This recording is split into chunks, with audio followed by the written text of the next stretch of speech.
ఎందుకో తెలుసా, లోకంలో ఒకప్పుడున్న మరణాల రేటు కంటే ఇప్పుడు మరణాల రేటు విపరీతమైపోతుంది. ఎక్కడ చూసినా అరే ఏసీ బస్సు కాస్త ప్రయాణానికి కంఫర్ట్గా ఉంటుంది అని చూస్తే, ఏమంట కర్నూలు దగ్గర బస్సు యాక్సిడెంట్ బస్సు తగలబడిందో ఆ రోజు నుండి ప్రతిరోజు అదే న్యూస్ అండి, ప్రతిరోజు అదే న్యూస్. ఎంతమంది బస్సుల మీద ప్రయాణమై వెళ్ళి కాలగర్భంలో కలిసిపోలేదు, టూ వీలర్ల మీద ప్రయాణమై కాలగర్భంలో కలిసిపోలేదు. చిన్న అనారోగ్యమే కదా అని హాస్పిటల్కి వెళ్ళి చూపించుకుందాం అని ఆరోగ్యంతో వెళ్ళిన వ్యక్తి, ఎన్ని కుటుంబాలు, ఎంతమంది వ్యక్తులు ఆరోగ్యంతో వెళ్ళిన వ్యక్తులు శవాల ఇంటికి తిరిగి రాలేదు, శవాల ఇంటికి తిరిగి రాలేదు. మీకు తెలుసా, లోకంలో సెకండ్కి వచ్చి 2 చనిపోతున్నారు, నిమిషానికి వచ్చి 120 మంది కాలగర్భంలో కలిసిపోతున్నారు, గంటకొచ్చి 7,200 మంది కాలగర్భంలో కలిసిపోతున్నారు, ఒక్క రోజుకొచ్చి సుమారుగా 1,72,000 మంది కాలగర్భంలో కలిసిపోతున్నారు.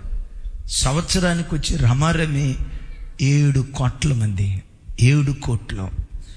2025 సంవత్సరం 7 కోట్ల మంది కాలగర్భంలో కలిసిపోయారు. చనిపోయిన వాళ్ళకంటే నీవేదో గొప్పదానివైనందువల్ల బ్రతకలా, చనిపోయిన వాళ్ళకంటే నీవేదో గొప్పవాడైనందువల్ల నువ్వు బ్రతకలా.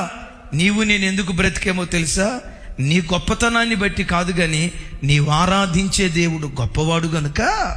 మరి ఆరాధించే ప్రజల్లో కూడా కొంతమంది చనిపోయారు కదా, నీవెందుకు బ్రతుకున్నావో తెలుసా, ఈ భూమి మీద దేవుని కొరకు నువ్వు చేయాల్సిన కార్యాలు ఇంకా కొన్ని నిలిచున్నాయి కనుక.